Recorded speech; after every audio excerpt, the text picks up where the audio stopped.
Okay, पहला question, a light enters from air to glass, it bends towards normal, red blue yellow colors are allowed to enter at the same angle। देखो जहां red yellow blue colours आ जाए आप लोग समझ जाओ कि क्या हो रहा है, उनकी डेविएशन वगैरह के बारे में बात करेंगे। ब्लू की क्या क्या चीज ज्यादा होती है, deviation, frequency, lateral displacement, angle of deviation, refractive index, shift, ये सब किसकी ज्यादा होती है, ब्लू की। रेड की सिर्फ तीन चीजें ज्यादा है, एक है क्रिटिकल एंगल, एक है वेवलेंथ, और नहीं, स्कैटरिंग भी किसकी है, ब्लू की। स्पीड कह सकते हो किसी और मीडियम में, एयर में सबकी स्पीड क्या रहती है, सेम। रेड की स्पीड, वेवलेंथ और क्रिटिकल एंगल ज्यादा होता है किसी भी मीडियम में, बाकी सारी चीजें किसकी ज्यादा है, ब्लू की, चाहे वो स्कैटरिंग हो चाहे वो जो मर्जी। पहला क्वेश्चन है I माइनस आर। अब बच्चे के दिमाग में आता है यार I माइनस आर क्या चीज है, ठीक है, ध्यान से सुनना। अगर कभी लाइट पास कर रही है बच्चे रेयरर टू डेंसर मीडियम, किधर बेंड करेगी, towards normal, away from normal. शाबाश बच्चे, मेरा कॉन्फिडेंस बढ़ता जा रहा है ना। अब ये टोटल जो है ये कितना है, एंगल आई, ये भी टोटल क्या होगा, एंगल आई। कौन सा एंगल बन गया, वर्टिकल ऑपोजिट एंगल। और जो ये अंदर वाला छोटा एंगल है ये क्या है हमारा, एंगल आर।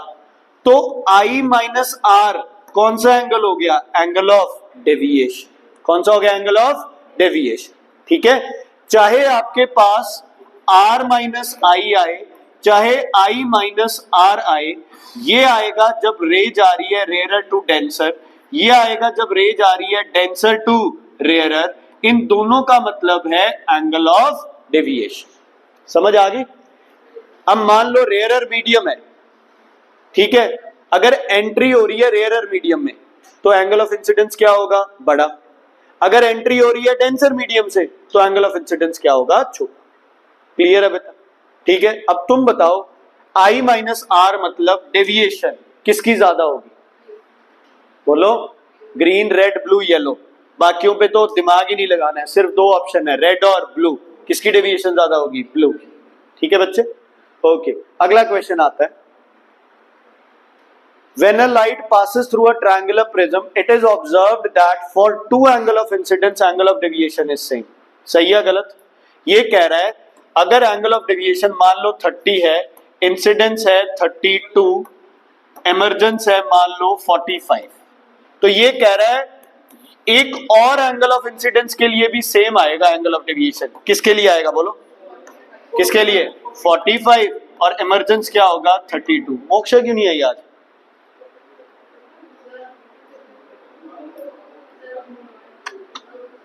चलो क्लियर है बच्चे, ये इज इट क्लियर।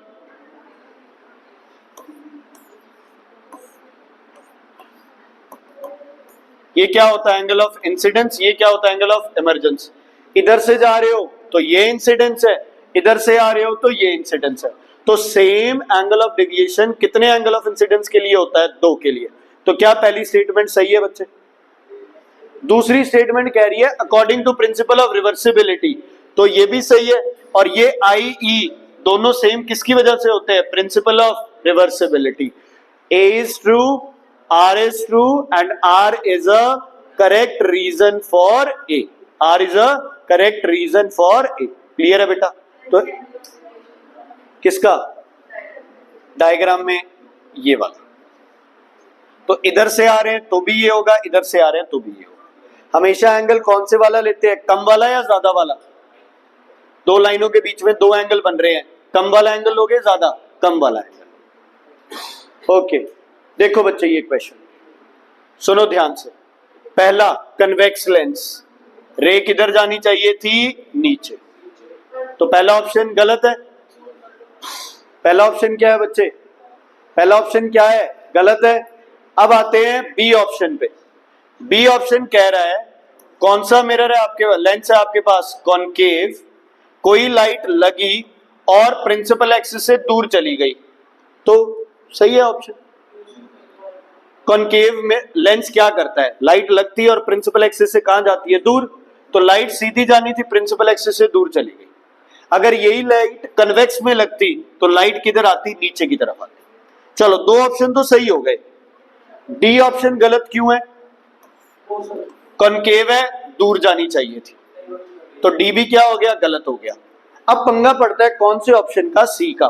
ध्यान से सुनना बच्चे, अगर लाइट ऐसे पैरेलल हो तो मिरर के बाद ये लाइट कहां मीट करेंगी, सारी की सारी फोकस पे। कहां मीट करेगी, सारी की सारी फोकस पे। लेकिन अगर किसी भी एंगल पे पैरेलल लाइट आ रही हो तो ये क्या करेंगी, फोकस पे मीट नहीं करेंगी, कहां मीट करेंगी, कहां मीट करेंगी, फोकल प्लेन पे। कहां मीट करेंगी बच्चे, फोकल प्लेन पे। सुन लो, ये सारी रेस जहां मर्जी मीट करें, फोकस पे मीट नहीं करेंगी। समझ आ गई? अगर ऐसे पैरेलल है तो कहां मीट करेंगी, फोकस पे। अगर प्रिंसिपल एक्सिस के साथ एंगल पे आ रही है लेकिन सारी पैरेलल है तो कहां मीट करेंगी, फोकल प्लेन पे। इस डायग्राम में एक ही गलती है, ये या तो नीचे या ऊपर मीट करनी थी। अगर नीचे या ऊपर मीट करती तो ये डायग्राम भी सही हो जाता। ठीक है बच्चे, क्लियर है? कोई दिक्कत, कोई प्रॉब्लम? तो एक क्वेश्चन, सिंपल क्वेश्चन आ सकता है।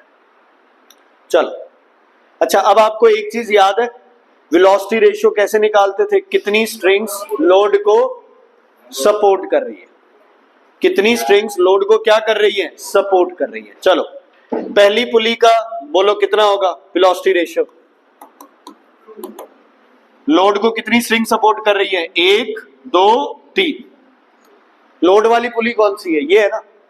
क्या ये ब्लॉक एंड टैकल सिस्टम है जो हम लोग करते हैं? नहीं, वहां हम एफर्ट किधर लगाते हैं, नीचे। या एफर्ट किधर लग रहा है, ऊपर। तो सिंपल सा कंसेप्ट रखो, लोड वाली पुली को कितनी स्ट्रिंग सपोर्ट कर रही है, देखो इसमें लोड वाली पुली को 1 2 3, वेलोसिटी रेशियो 3। अगले का बोलो, उधर वाले का वेलोसिटी रेशियो 2। इसका बोलो नीचे वाले का वेलोसिटी रेशियो 1 2 3। ये इसको नहीं कर रही है तो क्या आ गया, 3। लास्ट वाले का 2, एक ये और एक ये। समझ आ गई बच्चे? हाँ। कौन सी, ये वाली? ये वाली कहां कर रही है, ये रही लोड की पुली, 1 2 और 3 ही कनेक्टेड है। डायग्राम देख लो ना क्या जा रहा है उसमें। ठीक है, कौन सा ऑप्शन ठीक होगा बच्चे, last option. 2 pulley system are velocity ratio 2 and 2 pulley system have velocity ratio 3। Clear है बेटा? समझ आ रहा है कि नहीं? आराम से 1 घंटा रेस्ट करके आए हो घर पे, ऐसे मुंह मत बनाओ।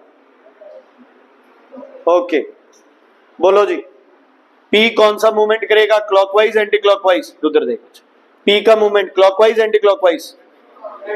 Anti clockwise. Q Q clockwise. A anti clockwise, sorry R anti clockwise, S anti clockwise. मतलब पी भी किधर कर रहा है, एंटी क्लॉकवाइज। पी भी कर रहा है क्या, एंटी क्लॉकवाइज। आर भी एंटी क्लॉकवाइज, एस भी एंटी क्लॉकवाइज। पी के जस्ट ऑपोजिट कौन है, क्यू, जो कि कौन सा कर रहा है बच्चे आपके पास, क्लॉकवाइज। समझ आ गई? Is it clear? पी का मूवमेंट क्या होगा, 40 इंटू 80 अपॉन 100, 40 इंटू 80 अपॉन 100। इसकी डायरेक्शन प्लस, इसकी डायरेक्शन माइनस। इसका क्या करेंगे, नहीं कर सकते कैलकुलेट, क्योंकि परपेंडिकुलर डिस्टेंस नहीं पता। इसका परपेंडिकुलर डिस्टेंस पता है कहां बनेगा, देखो इसका परपेंडिकुलर डिस्टेंस यहां बनेगा बच्चे, यहां। अब अपने को पता ही नहीं है कि ये कितनी दूरी पे है। समझ आ गई? ऐसे ही इसका परपेंडिकुलर डिस्टेंस कहां बनेगा, यहां। इसकी भी डिस्टेंस का अपने को नहीं पता है। चलो ऑप्शन देख लेते हैं।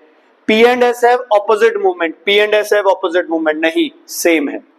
Magnitude of movement of force is maximum in R, R में मैक्सिमम है, नहीं, मैक्सिमम होगा पी में और किसमें, क्यू में। उसके बाद है magnitude of movement is maximum in P and Q, सही है। और the movement of R is negative, ये चेक कर लो, आर में नेगेटिव होगा क्या? कौन सी डायरेक्शन बन रही है आर में, कौन सी बन रही है, एंटी क्लॉकवाइज। कौन सी होती है, पॉजिटिव। अब मेरी बात सुनो ध्यान से, हाँ जी, हाँ वो मतलब हाँ हो जाता था।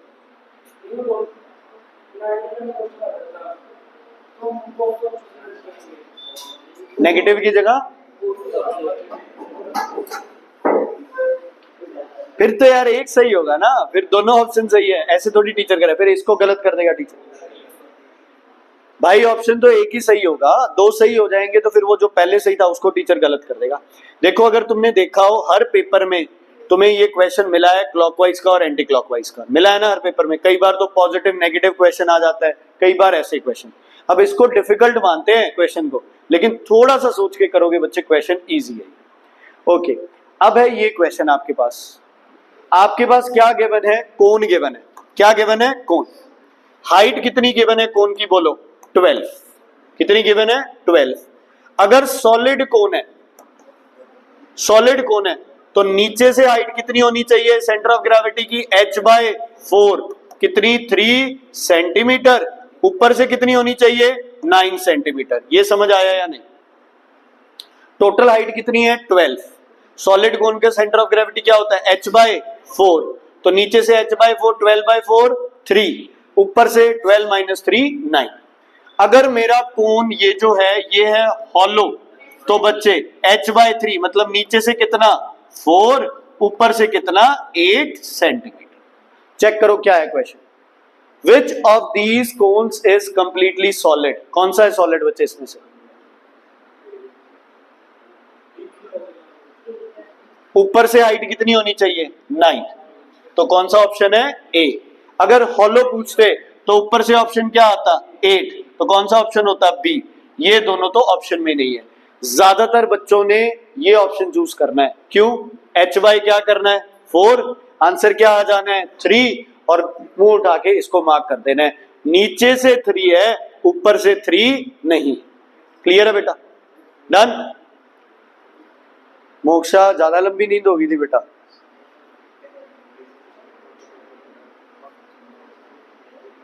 ये क्वेश्चन अगेन उस कैटेगरी का क्वेश्चन है बच्चे जिसको बच्चे क्या करेंगे, गलत करेंगे। ध्यान से सुन लो। आपके पास ग्राफ में क्या गिवन है, वर्क, और ग्राफ में क्या गिवन है आपको, डिस्प्लेसमेंट। क्वेश्चन में क्या गिवन है, फोर्स, कितनी न्यूटन्स, 10 न्यूटन्स। तुमसे क्या पूछा है, देखो क्वेश्चन में, फोर्स एट एंगल, मतलब किसकी वैल्यू पूछी है, थीटा की। WSF कोई फॉर्मूला बनता है थीटा के साथ, W equals to F into S into cos theta. Cos theta, W की कोई भी वैल्यू उठा लो, 50 उठा ले, 50 पे फोर्स कितनी लगनी है 10, डिस्प्लेसमेंट देखो 50 पे कितनी है 10, इंटू कॉस थीटा। 0 से 0 कैंसल, 5 1 जा 5 2 जा, 1/2 इक्वल्स टू कॉस थीटा। कितना आंसर आएगा बोलो, cos 60 equals to cos theta, theta equals to 60 degrees. तो एफ और एस का डिस्टेंस कितना है, 60 डिग्रीज। ठीक है, क्लियर है बच्चे। कई लोग इसमें स्लोप भी निकाल लेते हैं, ठीक है, वो भी कोई इशू नहीं है, बट मैं तो कह रहा हूं जैसे आप करते हैं वैसे ही करो, फालतू के पंगे में नहीं पड़ना, नहीं पड़ना फालतू, सीधा ये वो टैन निकालेंगे फिर वो करेंगे, क्यों करना बच्चे। मोक्षा क्लियर हो गया बच्चे। ऐसा एक क्वेश्चन आना ही आना है आपके पास, ध्यान रखना, ऐसा एक क्वेश्चन आना ही आना है जिसमें आपके पास ग्राफ बना होगा, ठीक है। विकास सारे बच्चों का बुरा हाल हो गया पेपर में, तू अकेला ही चमके जा रहा है, पता नहीं क्यों है विकास। जन्नत आंसर दो। एफर्ट MA और एफिशिएंसी है, ठीक है। इस मशीन को क्या कर दिया बच्चे, ल्यूब्रिकेट कर दिया। क्या कर दिया, ल्यूब्रिकेट। तो क्या कम हो जाएगी बेटा इसकी, ल्यूब्रिकेशन अगर मशीन की हो जाए तो क्या कम हो जाएगी, फ्रिक्शन। क्या कम हो जाएगी, फ्रिक्शन। क्या कम हो जाएगी, फ्रिक्शन। फ्रिक्शन कम हो गया तो एफिशिएंसी बढ़ जाएगी। एफर्ट लगाना क्या पड़ेगा, कम। मैकेनिकल एडवांटेज क्या हो जाएगा, ज्यादा। वेलोसिटी रेशियो क्या रहेगा, सही।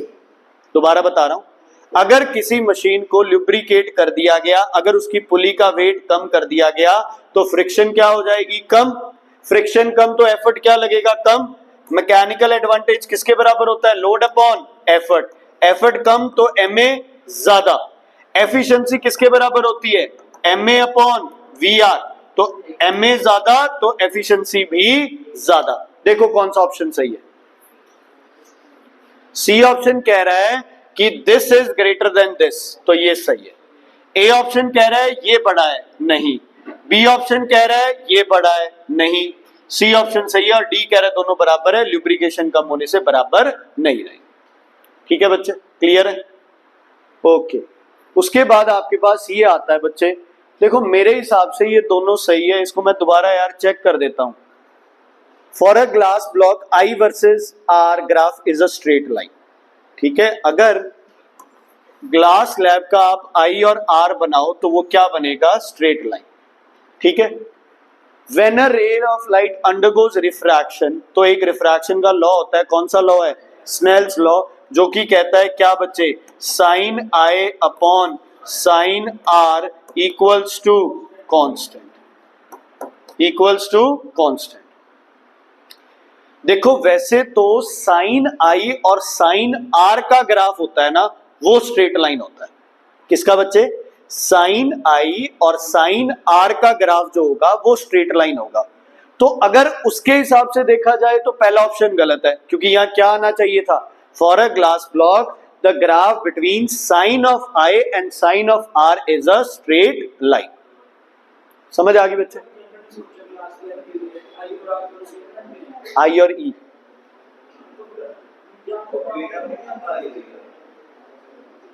प्रिज्म में मिनिमम डेविएशन पे होता है।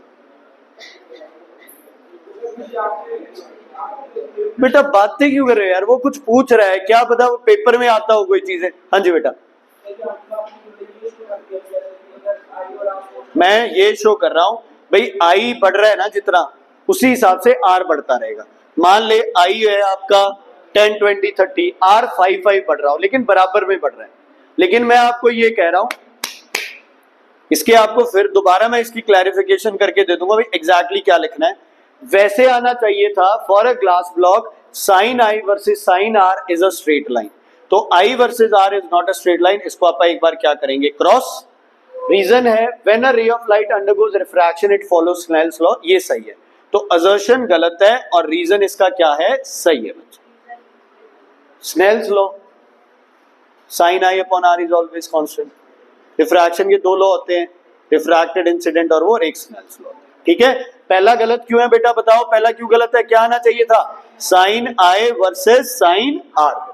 ठीक है, हाँ जी, मैं कह तो रहा हूं भाई अभी यही है, कुछ होगा क्लैरिफिकेशन कर दूंगा, अभी असर्शन गलत है, रीजन सही है। विकास, हाँ जी, यूवी क्या क्या ज्यादा होता है, अच्छा पहली रे कौन सी होती है इधर, पहली गामा, फिर एक्स, फिर यूवी, फिर ब्लू से लेके रेड, इनको क्या बोलते हैं, विजिबल लाइट, फिर इंफ्रा, फिर माइक्रो, फिर रेडियो। इधर जाते हो तो वेवलेंथ क्या करती है, इंक्रीज, फ्रीक्वेंसी क्या करती है, डिक्रीज। ध्यान से सुन लो, स्कैटरिंग क्या करती है, इधर जाओगे तो स्कैटरिंग डिक्रीज करेगी, स्कैटरिंग भी क्या करेगी, डिक्रीज। इसीलिए इंफ्रारेड, माइक्रोवेव और रेडियो वेव्स का यूज बहुत ज्यादा होता है सिग्नल ट्रांसमिशन के अंदर। चलो, वो कह रहा है यूवी का क्या ज्यादा होगा, वेवलेंथ या फ्रीक्वेंसी, यूवी का माइक्रोवेव से क्या ज्यादा है बच्चे, फ्रीक्वेंसी। ठीक है, वेवलेंथ क्या हो जाएगी, कम। ठीक है,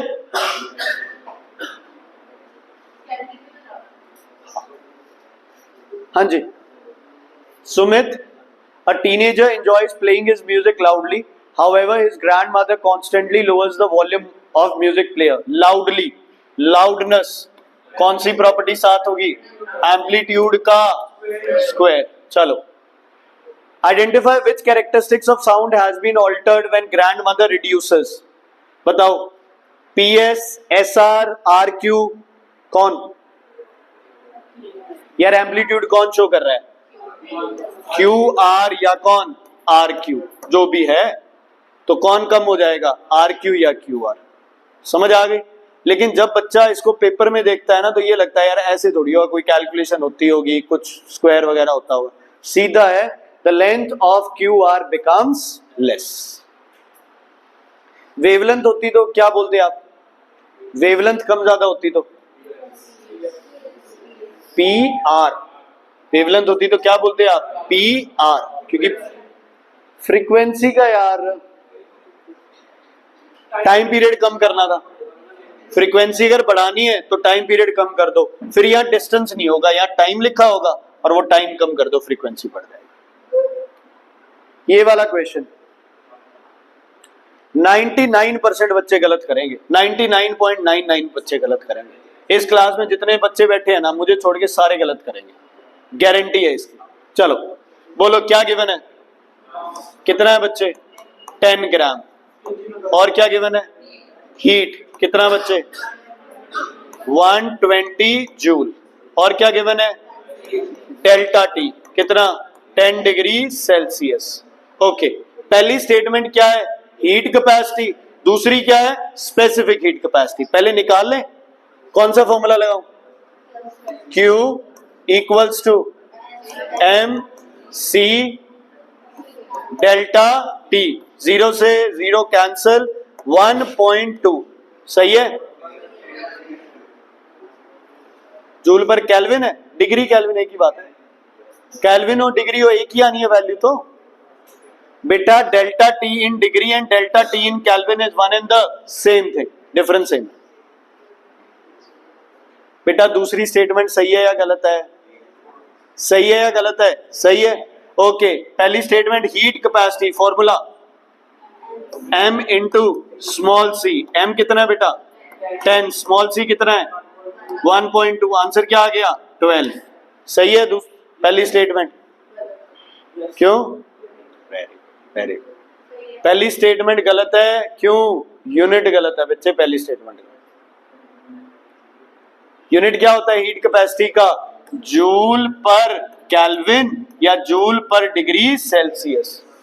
सीरियल भी बच्चे, मैंने भी जब ये क्वेश्चन सॉल्व किए ना तो मैंने भी यही कर रखा था, ए भी सही है और बी भी सही है। फिर पीछे ऑप्शन देखा तो मन में कर लिया नहीं ये तो ऑप्शन ही गलत है। बाय चांस इस यूनिट पे निगाह ही नहीं जाती है बच्चे।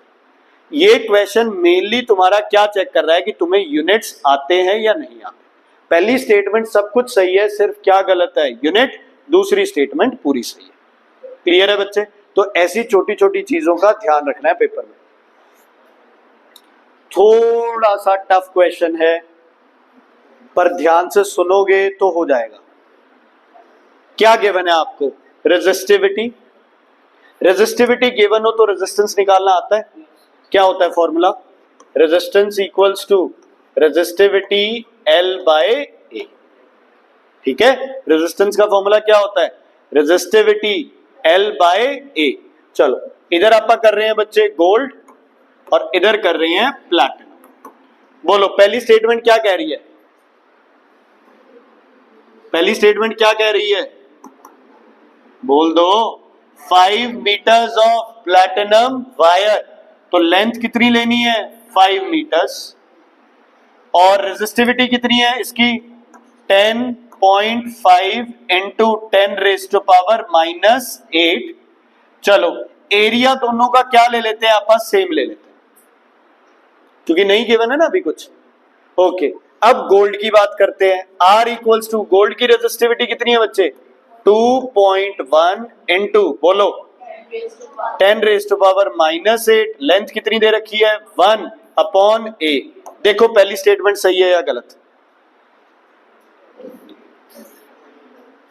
5 metre of platinum wire will have same resistance as 1 metre of gold wire. क्या दोनों का रेजिस्टेंस सेम है, क्या दोनों का रेजिस्टेंस सेम है, मतलब ही नहीं है यार। ये तो आएगा कुछ 50 के पास, ये है 2.1, तो गोल्ड का रेजिस्टेंस क्या है कम, प्लैटिनम का रेजिस्टेंस क्या है ज्यादा। बाकी यहां देखो, अब इसकी रेजिस्टिविटी ज्यादा है, आप इसकी लेंथ भी ज्यादा ले रहे हो, तो लेंथ बड़ी तो रेजिस्टेंस क्या हो जाएगा ज्यादा हो जाएगा। लेंथ ज्यादा है तो रेजिस्टेंस क्या हो जाएगा ज्यादा हो जाएगा। समझ आ गई बच्चे। ओके, अब करते हैं अगला पार्ट। अगला पार्ट तुम्हें क्या कह रहा है? Gold wire of 1 centimetre radius. बताओ भाई रेजिस्टेंस कितना है? रो एल बाय ए। रो कितना है गोल्ड के लिए बोलो? 2.8 into 10 raise to power into length को क्या ले लेते हैं बच्चे? एल अपॉन एरिया कैसे निकलेगा? रेडियस गिवन है पाई। आर कितना है बच्चे? 1, तो पाई आर स्क्वायर, बस यही रह गया ऐसे। ठीक है, पाई 1 स्क्वायर मींस पाई। अब बात करते हैं प्लैटिनम की। प्लैटिनम का क्या होगा बच्चे बोलो? 10.5 into 10 raise to power -8 into L upon pi into 25। बोलो बच्चे क्या दोनों सेम है? चेक कर लूं एक बार। पाई से पाई कैंसल, इससे ये कैंसल, एल से L cancel. 2.1 ratio 10.5 divided by 25, 1 5 1 5 1 ratio 1/5 आ रहा है। स्टेटमेंट सही है या गलत है? सही है गलत है? गलत। क्यों गलत है? क्योंकि दोनों का आना था 1:1, ये आ रहा है 1:1/5 या 5:1। देखो बच्चे ऐसे क्वेश्चंस भी आ सकते हैं। अब एक जनरली एवरेज बच्चा बोलेगा कि ये क्वेश्चन तो बहुत डिफिकल्ट है, ठीक है, लेकिन बेटा अगर आपको फॉर्मूला पता है तो क्या करनी है इसमें? सिर्फ वैल्यूज ही तो पुट करनी है। वैल्यूज पुट करते जाओ, आंसर आते जाओ। ठीक है बेटा, बातें मत करो भाई प्लीज। हाँ जी, resistance is directly proportional to L, inversely proportional to A. Constant हटाने के लिए रेजिस्टिविटी एल बाय ए। वो सेम मटेरियल के लिए कांस्टेंट रहती है ना। अगर रेजिस्टिविटी लिखना है तो ये होगा R into A by L, लेकिन रेजिस्टिविटी के लिए ए और एल हमेशा क्या लेते हैं आप? 1। तो रेजिस्टिविटी रेजिस्टेंस के बराबर है अगर एरिया भी 1 है और लेंथ भी 1 है।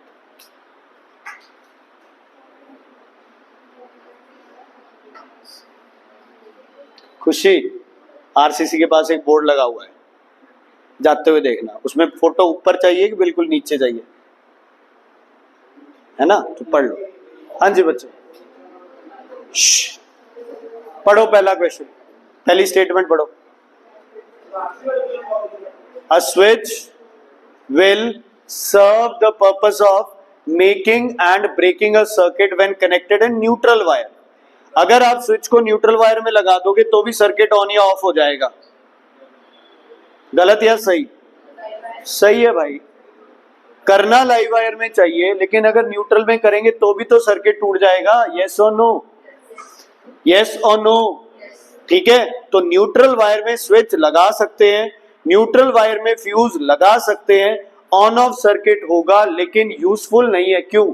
Appliances still connected to the high potential live wire. ठीक है, अभी भी लाइव वायर की हाई पोटेंशियल के साथ वो कनेक्टेड है। चलो पहली स्टेटमेंट सही है। दूसरी है neutral wire is at 0 potential, ये भी सही है, लेकिन पहले को ये दूसरी कोई क्या नहीं कर रही है? एक्सप्लेन नहीं कर रही है। तो A is also right, R is also right, but R is not a correct reason of A। नहीं समझ आया? दोबारा पूछो। न्यूट्रल वायर से क्या आप ऑन ऑफ कर सकते हो सर्किट को? यस, क्योंकि इधर से लाइव आएगी, इधर से न्यूट्रल है, आप जहां मर्जी से तार काट दो सर्किट बंद हो जाएगा। लेकिन आप उसको टच नहीं करोगे, क्योंकि अगर आपने उसको टच किया तो आपको क्या लग सकता है? Shock, because appliance is still connected to the high potential live wire. दूसरी स्टेटमेंट है neutral wire is at 0 potential, ये भी सही है। अर्थ और न्यूट्रल दोनों क्या होती है? 0 पोटेंशियल पे, लेकिन ये चीज इसको एक्सप्लेन नहीं कर रही है। समझ आ गई बच्चे? क्लियर है? कोई दिक्कत, कोई परेशानी? चलो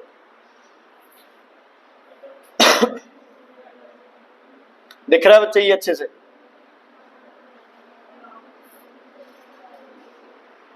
दोनों में अट्रैक्शन होनी चाहिए।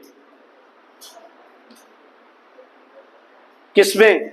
बी और मतलब ये दोनों साइड में। मतलब अगर यहां साउथ है तो दूसरी साइड क्या बनना चाहिए? नॉर्थ या साउथ? सही सही बताओ। अगर यहां क्या हो गया यार, अगर यहां नॉर्थ है तो यहां क्या बनना चाहिए? साउथ। क्लियर है बच्चे ये चीज? Is it clear? पहले तो इसको करने की एक ट्रिक बताता हूं, अगर ये ऐसे सेम क्वेश्चन आ जाए तो। ठीक है जी, देखो बी में वायर पीछे से जा रही है, यस और नो? सी में वायर कहां से जा रही है? आगे से जा रही है। और दोनों में पोलैरिटी क्या होनी चाहिए? ऑपोजिट। क्या होनी चाहिए? क्या होनी चाहिए? ऑपोजिट। ठीक है, तभी ये क्या करेंगी? अट्रैक्ट। ध्यान से सुनना, अगर बी में वायर पीछे से जा रही है ना, इसका मतलब ये ऐसे एंटी क्लॉकवाइज है ना। क्या है बच्चे? Anti clockwise. मतलब पीछे वाले में करंट कहां जा रहा है? ऊपर या नीचे? बोलो, ऊपर या नीचे? ऊपर जा रहा है। ये समझ आया या नहीं आया? चेक कर लो दोबारा। ये है आपकी कोई टर्मिनल, यहां डायरेक्शन होनी चाहिए आपकी एंटी क्लॉकवाइज, तो पीछे की तरफ वायर में करंट किधर जा रहा है? ऊपर की तरफ। तो बी हो गया पॉजिटिव, ए हो गया नेगेटिव। क्लियर है बेटा? कोई दिक्कत, कोई परेशानी है तो बताइए। अगर बी पॉजिटिव है तो सी को क्या होना पड़ेगा? क्या होना पड़ेगा? चलो चेक कर लेते हैं। साउथ बनाना है सी पे, ये ऐसे क्या होना चाहिए? क्लॉकवाइज। सी में करंट किधर आना चाहिए? नीचे या ऊपर? बोलो, नीचे या ऊपर? सी में वायर आगे है, डायरेक्शन बनानी है अपन क्लॉकवाइज। क्लॉकवाइज आगे वाली वायर में क्या आना चाहिए? नीचे। तो सी में क्या होना चाहिए? नेगेटिव, डी में होना चाहिए पॉजिटिव। क्लियर है बेटा? अच्छा, अगर हम सारे ही रिवर्स कर दें तो भी अट्रैक्ट करेगा ही करेगा। अगर बी को नेगेटिव कर दूं तो पोल कौन सा बनेगा? साउथ।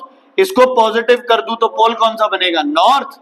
ये हो जाएगा पॉजिटिव, ये हो जाएगा नेगेटिव।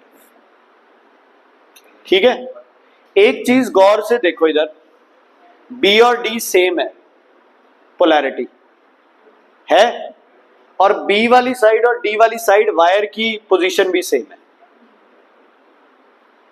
मतलब अगर अट्रैक्शन हो रही है तो जिन दो में वायर की पोजीशन सेम रहेगी उन दो में पोलैरिटी भी क्या रहेगी? सेम रहेगी। चलो ऑप्शंस देखो, A and C are connected to positive. A और सी सेम हो सकते हैं? हो सकते हैं? हो सकते हैं। तो पहला ऑप्शन क्या हो गया अपना? सही हो गया। बी एंड सी सेम हो सकते हैं? नहीं। ए एंड डी सेम हो सकते हैं? नहीं। ए एंड डी फिर से सेम हो सकते हैं? नहीं। ठीक है, कौन सेम हो सकते हैं? ए और सी सेम हो सकते हैं, ना बी और सी सेम हो सकते, ना ए और डी सेम हो सकते। ठीक है, तो ऐसे करके ये निकालना पड़ेगा क्वेश्चन। ठीक है,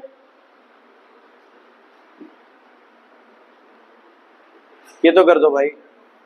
दोनों तरफ एडिशन क्या आना चाहिए? सेम। इधर है Q माइनस 1, दूसरी तरफ क्या है? Q minus 5 plus 4। कितना आंसर आएगा? Q minus 1। मैच हो गया। नीचे का क्या आएगा? P minus 3 plus 2। कितना आएगा? P minus 1। पहला ऑप्शन सही गलत? पहला ऑप्शन सही गलत? गलत। क्यों? क्या आना चाहिए था? P minus 5। अब करते हैं दूसरा ऑप्शन, Q माइनस 4 प्लस 0। क्या आएगा? Q minus 4। सही है। दूसरा P माइनस 5 माइनस 1। कितना आ गया? P minus 6। तो दूसरा ऑप्शन भी क्या है अपने पास? B भी क्या है अपने पास? गलत है। अब आते हैं C पे, Q माइनस 5 प्लस 4। कितना आ गया? Q minus 1। सही। और नीचे है P माइनस 7 प्लस 2। कितना आएगा? P minus 5। ये भी सही है। तो सी ऑप्शन इज राइट। क्या इनको ऐड करना है? इसके बराबर होना चाहिए। माइनस 5 माइनस 1 माइनस 6 होता, माइनस 4। अब लास्ट देखो बच्चे, Q माइनस 4 प्लस 0। कितना आएगा? 0। नीचे वाला बताओ क्या आएगा? P बोलो, माइनस 5 माइनस 2। क्यों? क्योंकि क्या है? 2 इंटू माइनस 1। तो कितना आएगा? P minus 7। तो क्या हो गया बच्चे? बोलो। D भी क्या है? सही है। तो both C and D are right बच्चे। दिव्यांशी क्लियर है बेटा? दियाशी सॉरी, क्लियर है बेटा? एंजल समझ आ गया? मैं फिर से कह रहा हूं, आसान क्वेश्चन होंगे, प्लस माइनस होगा और वहां गड़बड़ कराओगे, ठीक है? गड़बड़ पता है कहां होगी? गड़बड़ यहां होगी, ये माइनस है ना, इसको प्लस करके P-4 आगे, ये सही हो जाएगा तुम्हारा। ध्यान रखना है, माइनस है तो माइनस ही लेना है इसके साथ, ठीक है बच्चे? तो उधर क्लियर है? ओके, ये वाला क्वेश्चन करते कोई बच्चा।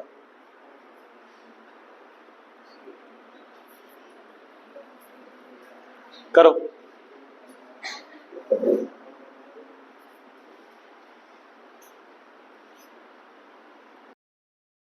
इन ट्यूनिंग फॉर्क को इन टेस्ट आएगा और लाउड साउंड होगा। लाउड साउंड मतलब रेजोनेंस। फ्रीक्वेंसीज क्या होनी चाहिए, है ना? अच्छा, मैंने आपको एक चीज बता रखी है, फ्रीक्वेंसी के केस में किसी की भी फ्रीक्वेंसी हो, अगर उसकी लेंथ ज्यादा है तो फ्रीक्वेंसी क्या, चेक कर लेते हैं। अगर लेंथ ज्यादा है तो फ्रीक्वेंसी क्या होगी? कम। चाहे स्ट्रिंग है, लेंथ ज्यादा, फ्रीक्वेंसी कम। पेंडुलम, लेंथ ज्यादा, फ्रीक्वेंसी कम। एयर कॉलम, ज्यादा, फ्रीक्वेंसी कम। ठीक है, कोई भी चीज जिसकी लेंथ ज्यादा होगी, फ्रीक्वेंसी क्या हो जाएगा? कम। अब एक बार मैं मैच कर रहा हूं, पी में एयर कॉलम सबसे ज्यादा है तो फ्रीक्वेंसी क्या होगी? सबसे कम। पी का एयर कॉलम मींस एन, सही है या गलत है? इनमें पी की फ्रीक्वेंसी सबसे कम होगी, क्लियर है बच्चे? क्यों कम होगी? इसकी एयर कॉलम ज्यादा है, इसकी लेंथ ज्यादा है, कम। रुक जाओ रुक जाओ, अब सबसे क्या है? कम। और कम लेंथ किस, ठीक है बच्चे? पी की एयर कॉलम सबसे ज्यादा है, ये क्लियर हो गया? तो पी की फ्रीक्वेंसी सबसे क्या होगी? कम। या इसकी फ्रीक्वेंसी, ये सुनो, फ्रीक्वेंसी क्या होगी? सबसे ज्यादा। इधर क्यों? क्योंकि साइज इसका क्या है? कम है। Is it clear? तो बचा कौन? जो आपके पास आर है वो नियरली इक्वल हो जाएगा एन। अब क्वेश्चन कह रहा है कि आपने इन तीनों में से एक एक करके इनको इनके ऊपर रखा। अब तुम्हें भी पता कि आर को ज्यादा कम से ज्यादा, क्यू को क्या चाहिए? और ज्यादा। तो क्यू के लिए कौन फ्रीक्वेंसी चाहिए? कौन बेस्ट रहेगा? एन। तो देख लो कहां हो रहा है मैच। पी के साथ एन है, क्यू के साथ एल है, आर के साथ एम है। देखो D option, L Q M R N P. कोई भी चीज है वो जितनी छोटी होगी उसकी फ्रीक्वेंसी उतनी ज्यादा होगी, कोई भी लगा लो। स्ट्रिंग है, पेंडुलम है, एयर कॉलम है, जितनी छोटी होगी उतनी नेचुरल फ्रीक्वेंसी ज्यादा होगी। क्योंकि एयर कॉलम क्या है? कम, तो नेचुरल फ्रीक्वेंसी क्या होगी? ज्यादा। तो इनमें से कौन सबसे ज्यादा फ्रीक्वेंसी प्रोड्यूस कर सकता है? छोटे वाला से, ठीक है? हाँ जी बच्चे, कैसे करें इस क्वेश्चन को? 3 मेटल्स, क्या लिखूं यहां पे? कैसे सॉल्व करोगे? क्या लिखूं यहां पे? ए, बोलो, बी। ओ यार तुम पागल हो गया, 10 दिन रह गए फिर भी गालियां खाना है। हाँ जी, क्या गिवन है? Same heat, Q, Q and Q। आगे क्या गिवन है? मास, X Y Z छोड़ दो, 2 3 4। If they show same rise in temperature, delta T delta T delta T. Calculate the ratio of thermal capacity. Thermal capacity क्या होता है? Heat capacity. Formula क्या होता है कैपिटल सी का? m इंटू स्मॉल सी। Small C नहीं है, या तो स्मॉल सी पहले निकाल लो। एक और फॉर्मूला होता है कैपिटल सी का, Q अपॉन T। क्या फॉर्मूला होता है बच्चे? Q upon T। ओ भाई, क्या फॉर्मूला होता है? Q upon T। तो बताओ क्या रेशियो आएगी? 1:1:1। बच्चा सोचेगा कि यार ये गिवन है तो आंसर या तो ये होगा या आंसर बी होगा, है ना? हीट कैपेसिटी का फॉर्मूला क्या होता है? Q upon T, Q upon T, Q upon T, Q upon T, सब सेम है तो 1:1 है। ठीक है बच्चे, तुम ये मत सोचो कि वो वैसे लेंथी न्यूमेरिकल्स आ जाएंगे, ये वाली चीजें आएंगी बहुत ज्यादा आपके पास।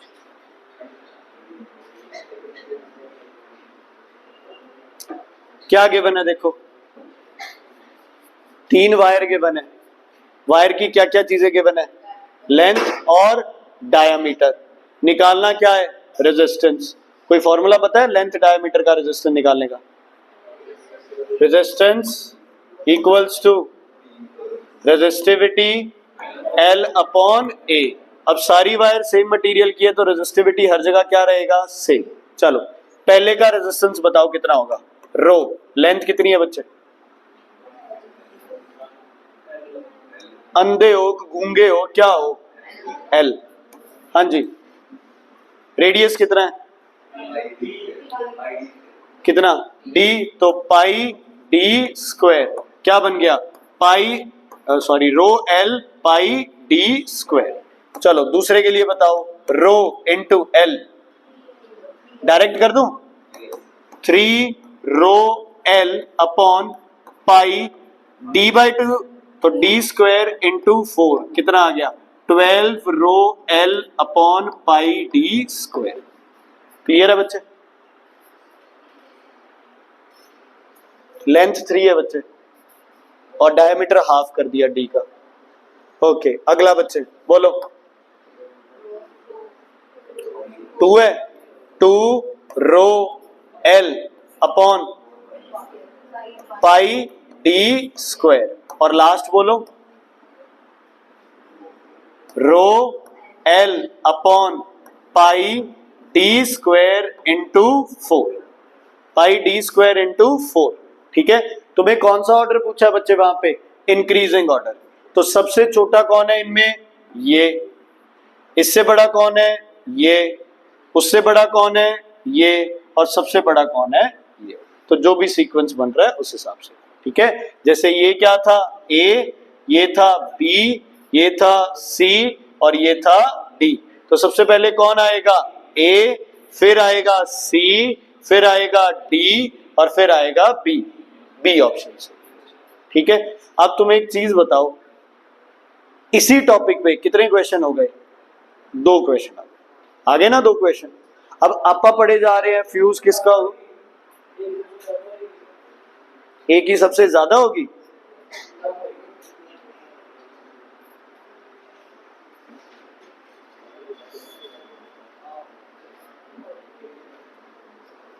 सुनो बच्चे, ये वो क्वेश्चन है, अगर आपको याद हो अपन ने किया था कि रिपीटेड साउंड जब आप पे सुनाई दे उनको क्या बोलते हैं? रिवर्बरेशंस, है ना। ये कहाँ सुनाई देता है? जहां पे ऐसे कोई गोल गुंबज टाइप हो या कोई बड़ा हॉल हो वहां पे। देखो यार, तुमने इस पे नहीं जाना है, बच्चे ढूंढने लग जाएंगे कि x कितना है, y कितना है, क्या क्या है, छोड़ दो उसको। अपन ने ये कहा है कि रिपीटेड जब साउंड वापस सुनाई दे रहा है, इसका मतलब क्या सुनाई दे रही है? एक तरह से साउंड वापस सुनाई दे रहा है, तो क्या सुनाई दे रहा है आपको? इको। क्या सुनाई दे रहा है? इको। इको के लिए मिनिमम डिस्टेंस कितना होना चाहिए? At least 17 metres. मतलब साउंड जाके वापस आए वो कितना होना चाहिए? Nearly 34 metres. इससे कम पे इको सुनाई देगी? नहीं। दूसरा, टाइम इंटरवल कितना होना चाहिए? 0.1 सेकेंड। ये 34 आता है अगर स्पीड है 340। अगर स्पीड आप 330 लेते हो तो ये रह जाता है 16.5 और ये कितने मीटर रह जाता है? 33 मीटर्स। यही करते हो ना आप, स्पीड इंटू क्या करते हो? टाइम। तो 330 इंटू टाइम 33, 340 इंटू टाइम 34, यही करते हो। इसमें दिमाग लगाना है सिर्फ इको कैसे सुनाई देगी। पहली स्टेटमेंट क्या कह रही है? The distance travelled by sound waves should be less than 33 metres. Less than 33 metre पे इको सुनाई देगी? नहीं देगी, कर दो रिजेक्ट। एक्स वाई का ध्यान ही मत दो ज्यादा। रिवर्बरेशन का मतलब होता है जब रिपीटेड साउंड बार बार सुनाई दे रहा है। यार या तो जोर से बोल। डिस्टेंस इको ही है, सेम 33 मीटर ही। इको में एक साउंड डिस्टिंक्ट साउंड सुनाई देता है, रेवर्बरेशंस में क्या हुआ, साउंड वहां हिट किया, वहां हिट किया, वहां हिट किया, वापस आ गया, तो वापस आना वही डिस्टेंस है, 33 मीटर कवर करके ही आना है। क्यों? क्योंकि 0.1 सेकंड से पहले आ गया तो मुझे वो सुनाई नहीं देगा। ठीक है, तो पहला स्टेटमेंट सही है या गलत है? पहली स्टेटमेंट सही है या गलत है? गलत है, distance should be more than 33 metres. दूसरी, रिफ्लेक्टेड साउंड अगर 0.1 सेकंड से पहले आ गया तो सुनाई नहीं देगा, ये सही है ना? एटलीस्ट साउंड को कितना टाइम चाहिए? 0.1 second. Assertion is wrong but reason is right. ठीक है, अगर यहां होता ग्रेटर देन 33 तो बोथ राइट होता।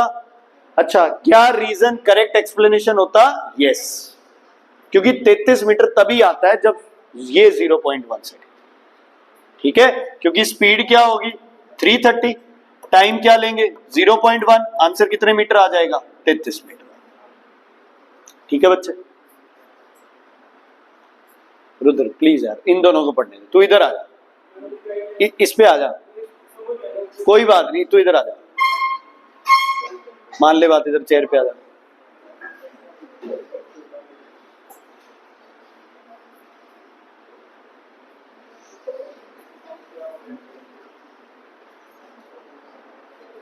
भैंस के आगे बीन बजाने का कोई फायदा नहीं। करो ये क्वेश्चन करो बच्चे, इलेक्ट्रिसिटी एंड मैग्नेटिज्म।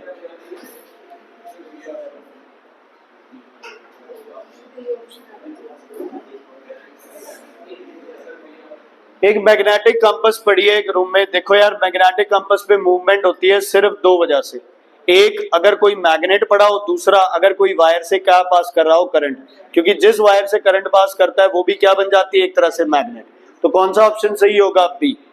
हवा चलने से किसी तरह की वाइब्रेशन से मैग्नेटिक कंपास में मूवमेंट नहीं आती, सिर्फ दो ऑप्शन होते हैं, मैग्नेटिक फील्ड हो या फिर क्या हो? करंट हो।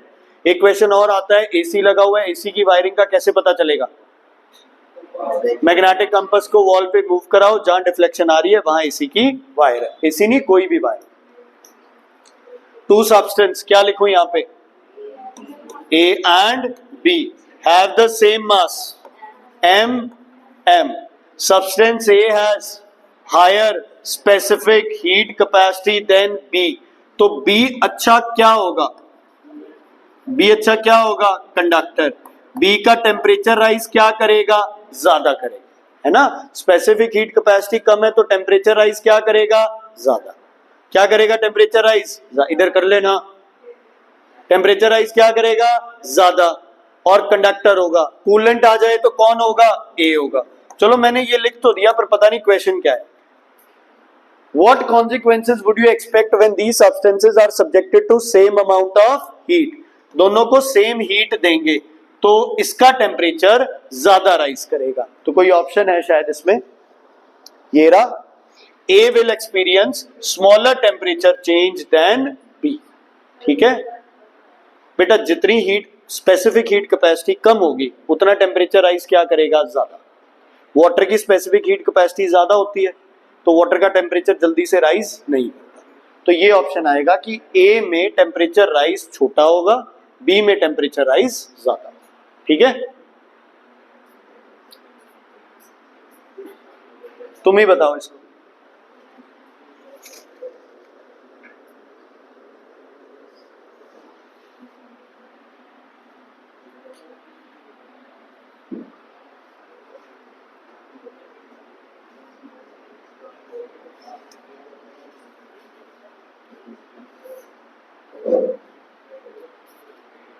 On entering prism, the light ray bent towards its base।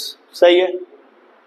Light ray suffers refraction at a point of incidence, point of emergence। दो जगह रिफ्रैक्शन होती है, पहले towards the base जाता है, फिर base की तरफ दो बार हो गई। सही है। तीसरा है, an emergent ray bends at a certain angle to incident। क्या बोलते हैं उस एंगल को? Angle of deviation. Last point, emerging ray angle of refraction is less than angle of incidence.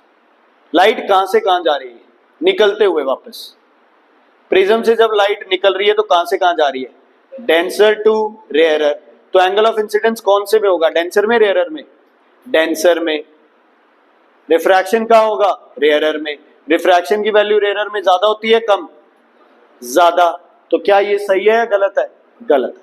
दोबारा सुन लो, जब भी आप एक प्रिज्म से लाइट प्रिज्म में एंटर करती है तो रेयरर टू क्या जाती है? डेंसर। इंसिडेंट बड़ा होगा, रिफ्रैक्शन एंगल क्या होगा? छोटा। जब लाइट बाहर निकल रही है तो कहां से कहां जा रही है? Denser to rarer. तो इंसिडेंट क्या हो जाएगा? छोटा। रिफ्रैक्शन एंगल क्या हो जाएगा? बड़ा।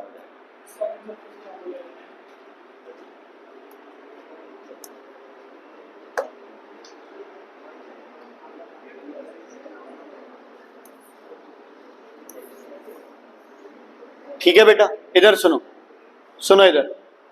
ये है आपके पास रेयरर, डेंसर, रेयर। पहले पहला सरफेस उठाते हैं। ये है एंगल ऑफ इंसिडेंस, यहां होगा एंगल ऑफ रिफ्रैक्शन। तो उधर देख ले भाई। अब सेकंड के लिए यहां होगा इंसिडेंस और यहां होगा रिफ्रैक्शन। क्लियर है? हाँ, इनका नाम अलग हो जाता है, इसको आप इमर्जेंस बोल देते हैं, ये फर्स्ट सेकंड वो अलग चीज है। ये रेयरर में है तो इसकी वैल्यू क्या होगी? ज्यादा। इधर ये रेयरर में है तो इसकी वैल्यू क्या होगी? ज्यादा। तो ये कह रहा है कि आर छोटा है, आर छोटा नहीं है, आर की वैल्यू क्या है? ज्यादा। क्लियर है बच्चे? खुशी क्लियर है बेटा? चेष्टा।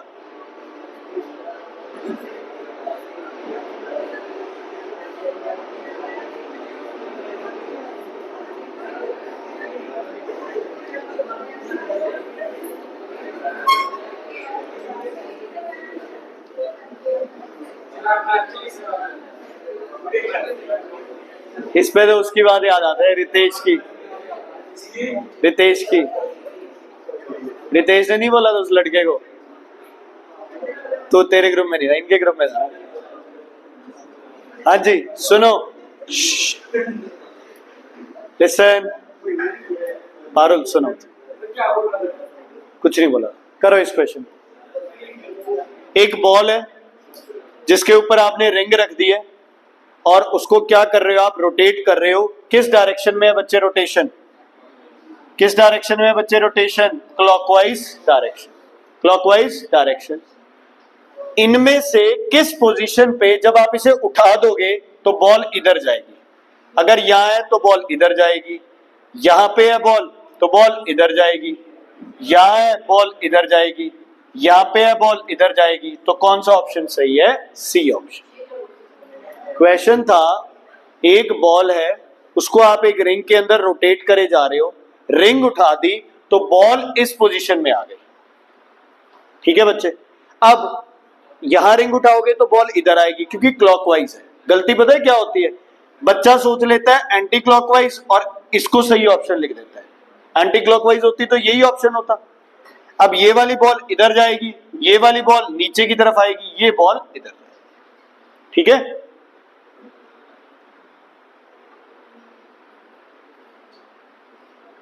बताओ बच्चे इसका answer. Sometimes the sky appear reddish in the evening, सही है या गलत है? अब कई बच्चे इसमें कह रहे थे, कहते सन appears reddish, स्काई नहीं होती। अरे स्काई भी होती है, ब्लू नहीं होता क्योंकि ब्लू कलर स्कैटर हो जाता है, वहां से सिर्फ अपने को क्या दिखाई देता है? रेड, येलो और ऑरेंज कलर। सेकेंड ऑप्शन है रेड बीइंग लॉन्गर वेवलेंथ। हाथ जोड़ दें बच्चे। Oh madam, red being longer wavelength सही है? सही है। स्कैटर्स मोर गलत है। तो पहला सही है, दूसरा क्या है? गलत है।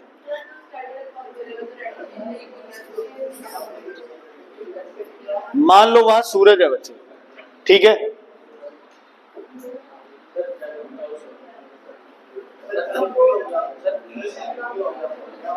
चलो मान लो बच्चे सामने सूरज है। पेरेंट्स है तुम्हारे किसी के? चलो सुन लो भाई, मान लो सामने क्या है? सूरज है।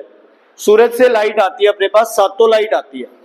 रेड आएगी, येलो आएगी और कौन सी आएगी? ऑरेंज आएगी। ब्लू वगैरह सब क्या हो गई? स्कैटर हो गई। इसीलिए सूरज प्लस उसके साइड वाली, अब आप ट्यूबलाइट की तरफ देखो तुम लोग, ट्यूबलाइट तो व्हाइट है, इसके साइड वाली जगह भी तो व्हाइट है, वहां से भी तो लाइट आ रही है ना अपनी तरफ। ऐसे थोड़ी है कि उसके साइड वाली दीवार जल रही है, लेकिन वहां से लाइट आ रही है तो वो लगता है कि स्काई की सारी तरफ से अपने को रेड कलर आ रहा है। ठीक है? क्लियर है बच्चे? ओके, 45 तक है टाइम, कोई बात। ये कर दो लास्ट क्वेश्चन। अन्या क्वेश्चन करो। When a displacement is zero the work is zero, सही है ये। So if work done is zero then it is necessary that displacement is zero, ये गलत है। डिस्प्लेसमेंट जीरो है तो Piyush ji work done zero होगा ही होगा, लेकिन वर्क डन जीरो के दो तीन कारण है, F0, S0 या फिर थीटा कितना डिग्री हो, 90 डिग्री। अगला, work done is calculated by the relation F equals to Fs, W equals to Fs cos theta. Assertion गलत, रीजन सही। अब पता है क्या फायदा होता है, जिन क्वेश्चंस में असर्शन या रीजन गलत हो जाए ना, वहां तो यार कहते हैं ना वो दिमाग ही खराब नहीं करना पड़ता अपने को, एक गलत है दूसरा सही है। दिक्कत कहां आती है, जहां दोनों सही है फिर अपने को जज करना पड़ता है कि उसकी राइट एक्सप्लेनेशन है या फिर नहीं। ठीक है बेटा, थोड़ा सा एक है ना ध्यान से सुन लो। देखो तुम्हारे पास एक दिन बीच में आएगा